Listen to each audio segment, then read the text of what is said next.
गहरे जंगलों के बीच बसा कालागढ़ नामक गांव बेहद शांत और खुशहाल था। लेकिन पिछले कुछ महीनों से वहां अजीब घटनाएं घट रही थी। रात के अंधेरे में डरावनी चीखें सुनाई देती, लोग अचानक गायब हो जाते, किसी की लाश बिना सिर के मिलती तो किसी का शरीर अध जला पाया जाता। गांव में दहशत का माहौल बन गया। गांव के सबसे बुजुर्ग व्यक्ति पंडित हरिदास, जो 80 वर्ष के थे, एक दिन गांव वालों को इकट्ठा करके बोले, ये किसी आम हत्यारे का काम नहीं, ये रघु की पिशाच आत्मा का प्रकोप है। गांव के नौजवान लड़के लड़कियों ने यह सुनकर हैरानी से पूछा, रघु, ये कौन है? पंडित जी ने गहरी सांस ली और बोले, ये कहानी बहुत पुरानी है, लेकिन ये शाप अब भी जीवित है। करीब 25 साल पहले इसी गांव में रघु नाम का एक मेहनती और नेक दिल आदमी रहता था। उसकी एक छोटी बहन थी जिसे वो अपनी जान से ज्यादा चाहता था। लेकिन गांव का निर्दयी जमींदार ठाकुर प्रताप सिंह एक राक्षस था। उसने रघु की बहन पर बुरी नीयत रखी और एक रात उसे अपने लोगों से अगवा करवा लिया। रघु अकेला ही ठाकुर के महल में जा पहुंचा और अपनी बहन को छोड़ने की भीख मांगने लगा। लेकिन ठाकुर ने उसे बेरहमी से पीट पीट कर मार डाला और उसकी लाश गांव के तालाब में फेंक दी। उसकी बहन ने भी कुछ दिनों बाद खुद को आग लगाकर जान दे दी। रघु की मां इस अन्याय को सहन नहीं कर सकी। उसने गांव के चौक में खड़े होकर सभी को श्राप दिया, जिसने मेरे बेटे और बेटी का खून बहाया है, इस गांव का विनाश होगा। ये धरती निर्दोषों के खून से रंग जाएगी, कोई इसे रोक नहीं पाएगा। एक रात शराबी रामलाल देर रात अपने घर लौट रहा था। उसे रास्ते में एक छायामयी आकृति दिखी। कौन है वहां? रामलाल ने कांपती आवाज में पूछा। तभी एक कटी फटी परछाई उसके सामने आई। लाल जलती हुई आंखें, लहराते लंबे बाल और सड़े गले मांस से टपकता खून। मुझे न्याय चाहिए, मुझे न्याय चाहिए। भूत की कड़कती हुई आवाज गूंजी और रामलाल की चीख पूरे गांव में गूंज उठी।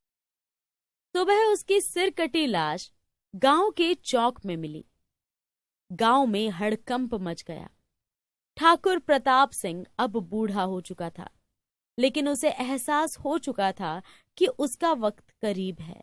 वो पुजारी के पास जाकर बोला, मुझे बचाओ, मैं मरना नहीं चाहता। पुजारी ने आंखें बंद करके कहा, तुम्हारा पाप अब धोया नहीं जा सकता ठाकुर। गांव में केवल एक ऐसा ही व्यक्ति था जो इस खौफनाक मंजर से डरा नहीं था। गोपलू।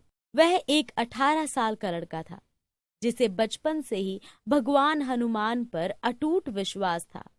उसकी माँ ने उसे हमेशा सिखाया था कि हनुमान जी के भक्त को कोई प्रेत बाधा छू नहीं सकती। जब गांव वाले भूत के डर से कांप रहे थे, गोपालू ने संकल्प लिया कि वह इस श्राप को खत्म करेगा। वो गांव के मंदिर गया और पुजारी जी से बोला, गुरुजी, इस आत्मा से छुटकारा पाने का कोई उपाय बताइए। पुजारी ने गंभीर स्वर में कहा, बेटा, ये आत्मा बहुत शक्तिशाली है, लेकिन हनुमान जी की शक्ति के आगे ये कुछ भी नहीं।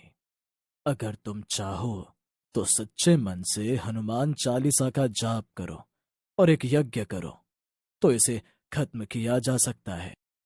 गोपलू ने गांव वालों को इकट्ठा किया और कहा, अगर हम सब मिलकर हनुमान जी की उपासना करें तो ये भूत हमारा कुछ नहीं बिगाड़ सकता। गांव वालों ने डरते डरते हामी भरी। अगली अमावस्या की रात गोपालू ने गांव के चौक पर एक बड़ा हवन शुरू किया। गांव के सभी लोग एकत्र हुए और मिलकर हनुमान चालीसा का जाप करने लगे। जैसे ही मंत्रों की ध्वनि गूंजी, हवाएं तेज हो गईं। अचानक एक भयंकर आंधी आई और धूल का गुबार उठने लगा। अंधेरे में से एक भयानक आकृति प्रकट हुई, रघु की आत्मा।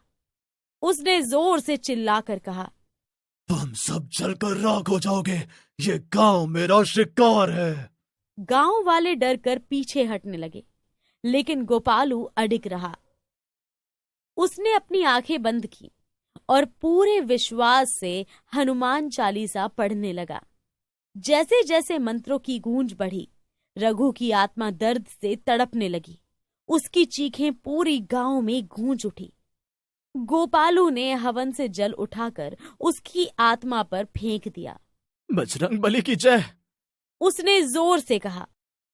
रघु की आत्मा चिल्लाई, नहीं, यह संभव है। और देखते ही देखते वो आग के शोले में बदलकर जलकर राख हो गई। जैसे ही आत्मा का विनाश हुआ, गांव पर से श्राप भी हट गया। हवाएं शांत हो गईं और अंधकार के बादल छट गए। गांव वालों ने खुशी से जयकारे लगाए, जय बजरंग बली, हनुमान जी की जय।